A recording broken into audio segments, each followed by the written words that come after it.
Good day mga ka-Fixit! Kailan nga ba at paano gawin ang downshifting sa manual transmission na sasakyan kapag ikaw ay nasa paakyat at pababang kalsada? Yan ang ibabahagi ko sa iyo ngayon in this episode of Fix It Dennis, Fixing the Way We Drive.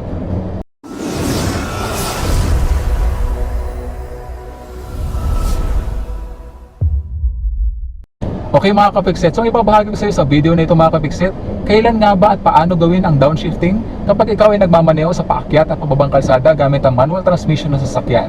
So sa mga nakakaalam ng kalsada nito mga ka-Fixit, nandito tayo sa Wilcon Depot, dito sa may papuntang Manggahan ito at papuntang Palapala. In between, so kung papunta ka dito, papuntang Manggahan, kung papunta ka dito, papuntang Palapala. Pero malapit na tayo ngayon sa FCIE. Sa mga nakakaalam ng kalsada nito, ito yung klase ng kalsada na mayroong pababa, tapos bigla kang aakyat, tapos meron na naman pababa, bigla kang aakyat. Ganong klase yung kalsada ang meron dito, papunta rin ng 13. Okay, so papunta tayo ngayon ng SM Palapala. Dito yung napili kong lugar para ma-demo sa inyo itong downshifting kapag ikaw ay nasa pababa at paakyat na kalsada. Although meron sanang mas magagandang lugar, no, para maipakita ito, yung medyo mahaba-haba yung uphill at mahaba-haba yung downhill. Pero sa pagkakataon na ito, dito muna mga ka-Fixit kasi hindi pa ako makakabiyahe ng medyo malayo na yung lugar. Dito lang muna tayo around this area kung saan malapit sa amin. Okay? Okay mga ka-Fixit, so gagawin natin yan dito, downhill muna, tapos bigla mag-uphill. Then as we go through this road at habang ako yung nagmamaneho in actual driving situation, I will try my best para maipaliwanag sa inyo kung ano yung ginagawa ko. Okay mga ka-Fixit? Okay, so aarangkada muna tayo at bababa tayo dito sa pa-downhill na to. So okay, so clutch all the way down, first gear. Iba natin yung ating handbrake, gas up to 1,500 RPM at aarangkada tayo in first gear. So mag-signal nga pala ako dahil lalabas tayo sa kalsada. Lalagay ko sa second gear mga ka-Fixit. O yan, so nasa downhill tayo mga ka-Fixit. At ilalagay ko siya sa third gear. Kung mapapansin niyo medyo bumibilis yung takbo kahit hindi ako nag-a-apply ng gas. So lalagay ko ulit ng fourth gear. So medyo bibilis pa yung takbo. So dahil nasa fourth gear tayo mga ka-Fixit at may buwelo yung sasakyan, kayang umakyat niyan dito sa uphill na to. Pero medyo hirap. Kung kailangan ko magbigay ng sobrang taas na gas, so ikakambyo ko downshift to third gear para mas lumakas yung hatak ng ating sasakyan. Hindi masyadong mahihirapan yung makina. So the more na the higher the gear mga ka-Fixit, so mas mataas yung gear na kung saan nandun yung transmission mo, mas malakas na gas yung kailangan mong ibigay kapag ka nasa uphill ka na kalsada. So ito, nasa downhill tayo, naka third gear tayo mga ka-Fixit.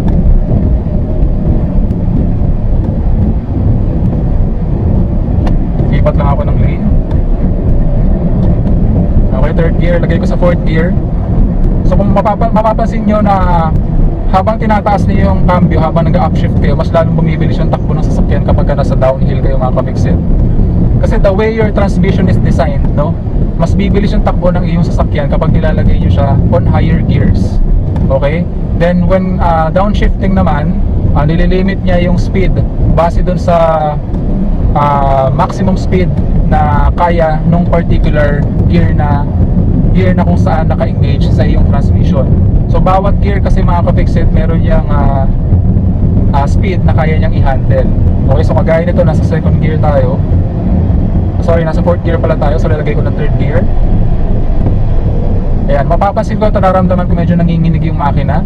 So medyo hirap siya. So ibig sabihin mga ka-Fixit, dito sa speed na kasalukuyan tinatakbo ng ating sasakyan at around 25 kilometers per hour, medyo hirap siya kanina kasi medyo paakyat yung kalsada na yon.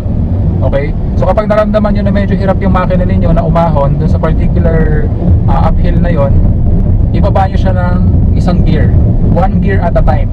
Okay mga ka-Fixit, so ito, nasa downhill na naman tayo. Third gear is okay for this particular downhill, no? Hindi ko kailangan pumreno unless merong sasakyan na lalabas sa iyong harapan. Kaya nasa medyo pa-uphill na naman tayo, paakyat ito. So third gear kayang-kaya, walang problema. At nasa patag na kalsada na ulit tayo mga ka-Fixit. So I'll shift it to fourth gear. At medyo pababa na naman ito. So nasa fourth gear tayo mga ka-Fixit, walang problema, kayang-kaya niya. At meron tayong buwelo galing doon sa downhill na yon, kaya kayang-kaya din ng fourth gear dito sa particular uphill na to. Kaya pero medyo nag-struggle na siya oh, habang pa-exit tayo dun sa uphill kasi naka fourth gear tayo.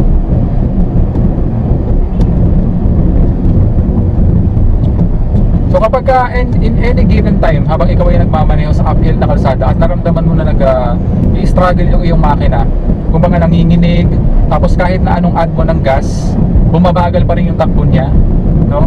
Nahihirapan siyang umahon, so kailangan magbaba ka ng cambio. Pero 1 gear at a time lang makaka-fix it, no? So pag nasa 4th gear ka, binaba mo ng 3rd gear, kaya ng 3rd gear na umahon, hindi na siya nahihirapan, stay at that gear. Pero pag nahihirapan pa rin siya, then downshift ulit to 2nd gear, then pakiramdaman mo kung kaya na ng sasakyan na umahon.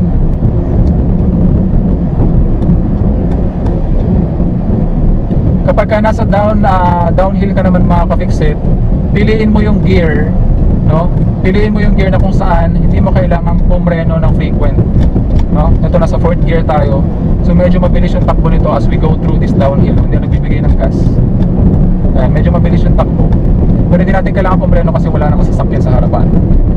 Pero kapag ka ganun mga nasa downhill kayo, piliin yung gear na hindi nyo kailangan pumreno ng sobrang frequent, para ma-avoid ninyo yung brake fading or yung pagkawala ng inyong preno. Pupunta tayo sa uphill na tumakapix papasok ng Robinson Palapala, no? So lalagay ko sa 3rd gear. Ayan, hirap yung makina, oh, nanginginig. Nanginginig siya, nahihirapan. So lalagay ko ng 2nd gear. Nanginginig pa rin, nahihirapan. Para sigurado lagay natin ng 1st gear. O, di ba kayang-kaya ng 1st gear. So downhill tayo makaka-fix it.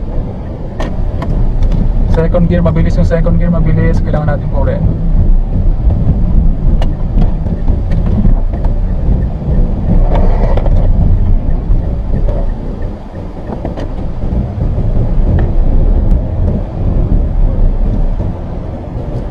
Actually wala naman akong gagawin dito sa Robinson, no? Ipinasok ko lang dahil dun sa downhill at uphill na yon. So ilalabas ulit natin mga kapixel.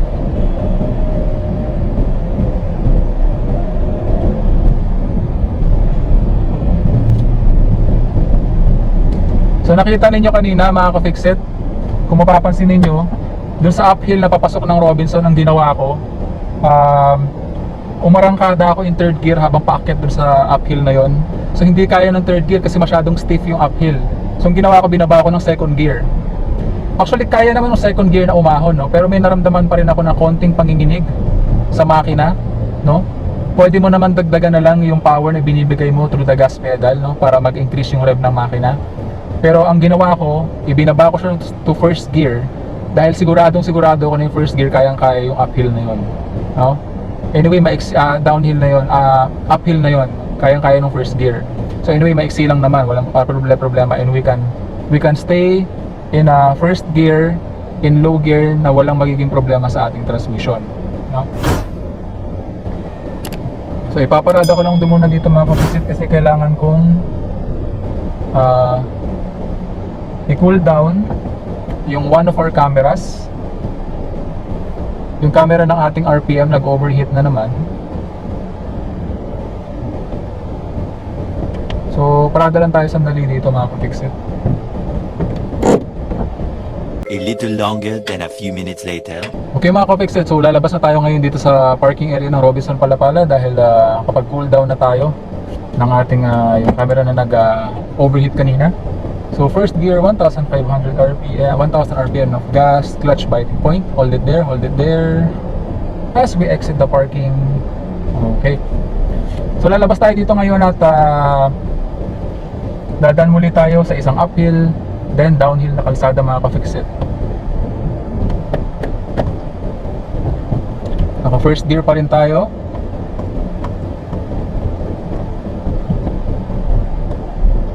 So lalabas tayo dito sa uphill na to mga ka-fixit. At sa 2nd gear ko mga ka-fixit ha. Ayan, nanginginig. So 1st gear ko mga ka-fixit para makaahon tayo. Wala kasi tayong buwelo so hindi natin pwedeng i-2nd gear. Okay? So mababa tayo dito sa downhill na to. Gagawin ko 1st gear, kakambyo ko agad ng 2nd gear.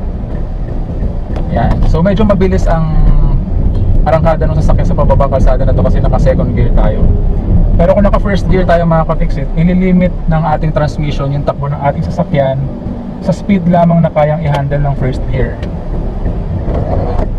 Okay, so nasa uphill na kalsada muli tayo mga ka-fixit. So second gear ko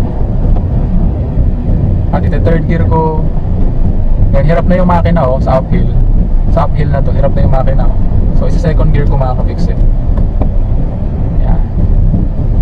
Hindi na masyadong hirap, hindi na nanginginig yung makina mga ka-fixit. Saktong-sakto lamang yung second gear para makaahon dito sa particular uphill na to kasi hindi naman siya ganun ka-stiff. So kailangan nating huminto dahil nasa stoplight tayo. Okay mga ka-fixit. So tandaan nyo lamang na kapag nasa ganung sitwasyon, no, sa mga paakyat na kalsada, ibaba ninyo yung transmission sa mas mababang Salamat po. ilagay ninyo yung inyong transmission sa mas mababang gear na kung saan kaya niyang i-handle yung particular uphill na yun para makaahon kayo mga ka-fixit. So sira na pala yung counter dito mga ka-fixit. So kapag nasa ganitong klase ka ng stoplight na walang counter, so kailangan always ready ka kasi bigla-biglang pwedeng mag-green yan. Okay? So kagaya nga ng sinasabi ko sa mga nakaraang vlog ko, no, what I'd like to do kapag ganito mga stoplight at intersection, nakatapak ako sa aking brake pedal pero hindi ko siya dinidiinan just in case na kung mawala sa handbrake, mapapahinto ko agad yung ating sasakyan at di tayo makaka-atras sa likuran. Okay? So ang gagawin ko mga ka-fixit, uphill start kasi medyo uphill itong kalsada na to, sa para hindi tayo umatras. Ilalagay ko yung ating transmission sa first gear, then magagas ako up to 1,500 RPM, then clutch to the biting point. Ibababa ko yung ating handbrake para makaarangkada yung ating sasakyan safely. Yun, sigurado hindi aatras yung ating sasakyan. Pero pwede ko rin naman gawin na brake pedal lamang, then first gear, clutch biting point, then gas up to 1,000 RPM or 1,500 RPM para umarangkada yung ating sasakyan. Okay mga ka-fixit? So antayin lang natin mag-green anytime now. So yun munang part na yun, yung kabila. Mas maganda sana kung merong counter, kagaya dati may counter to. So malam mo na medyo matagal pa or malapit na mag-go. Mas nakakapaghanda ka sa ganung senaryo. Sana hindi mag-lobat or mag-overheat tong isang camera natin sa RPM, no? One eternity later. Clutch all the way down, first gear, gas, clutch biting point, bitaw ng handbrake para umarangkada ang ating sasakyan.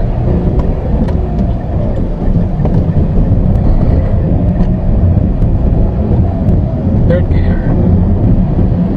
Okay mga ka-fixit. So tandaan nyo lamang sa ganong klase ng senaryo, no, kapag ka nasa paakyat na kalsada, always use low gear. Kapag minsan kasi galing kayo sa buwelo, papunta kayo sa paakyat na kalsada, minsan naka third gear kayo, minsan naka fourth gear kayo, then pag akyat dito sa kalsada na yun, mararamdaman niyo yun, mahihirapan yung inyong makina na umahon. So manginginig ng kaunti yan, manginginig ng bahagya, indication na nahihirapan yung makina. Lalo na kapag nag-add na kayo ng gas, nag-add kayo ng gas, pero hindi na umaarangkada yung inyong sasakyan at bumabagal pa yung kanyang takbo. So ibig sabihin nahihirapan yung inyong sasakyan na umahon sa particular uphill na yun at kailangan ninyo magbaba ng cambio. Pero kagaya nga na sinabi ko, one at a time lang, no, yung pagbababa ng cambio.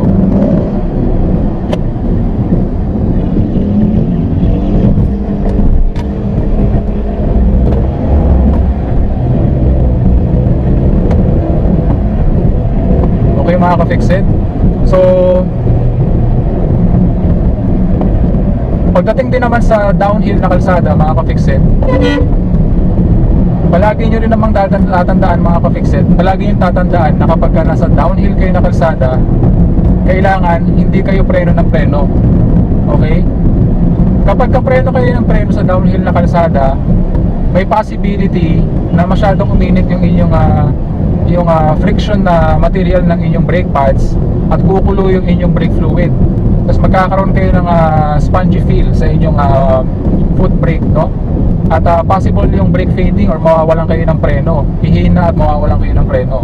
So para maiwasan yun mga ka-fixit, kapag nasa particular downhill kayo at nararamdaman niyo na preno kayo ng preno para lamang bumagal yung inyong sasakyan at ma-maintain ninyo yung inyong control sa inyong sasakyan, magbaba na lamang kayo ng cambio into a lower gear, no? Hanggang sa mailagay ninyo yung inyong transmission doon sa particular gear na kung saan hindi nyo nakakailanganin tumapak sa inyong brake pedal, just to maintain control sa inyong vehicle. Okay? So hindi ko kasi masasabi kung ano yung particular gear na nababagay para dun sa particular downhill na kung saan kayo nagmamaneho, kasi bawat downhill ay merong angkop na gear kung ano yung gagamitin ninyong gear para dyan. Ganun din sa uphill. Okay mga ka-fixit? Kasi kung downhill tapos marami siyang paliko-liko, to maintain control on your vehicle, you need to limit your speed at slow speed. So kailangan naka-engage yung inyong transmission sa mas mababang cambio.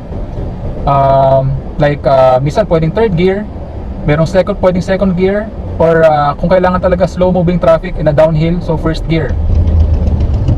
So what I'm trying to say is, kailangan gamitin ninyo yung engine brake, no? Engine brake which is available sa bawat gear ng inyong transmission. So tatandaan nyo lamang na the higher the gear, the lesser the engine brake, no? The lower the gear,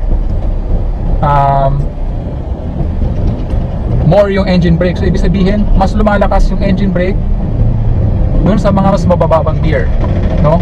Habang nagbababa kayo ng cambio, mas lumalakas yung engine brake. Okay, yun yung tatandaan ninyo mga ka-fixit. Para kapag nasa downhill kayo, hindi nyo kailangan pumreno ng pumreno, gagamitin ninyo yung engine brake na available dun sa particular gear na yun. Kaya sinasabi ko na mag-downshift ka into lower gears. Okay mga ka-fixit?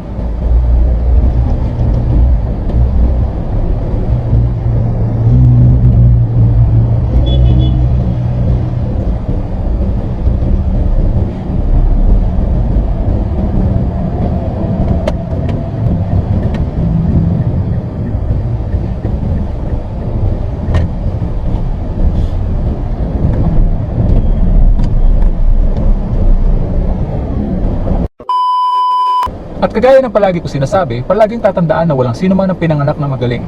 Kailangan natin ng sapat na panahon at pagsasanay upang maging magaling tayo sa anumang bagay.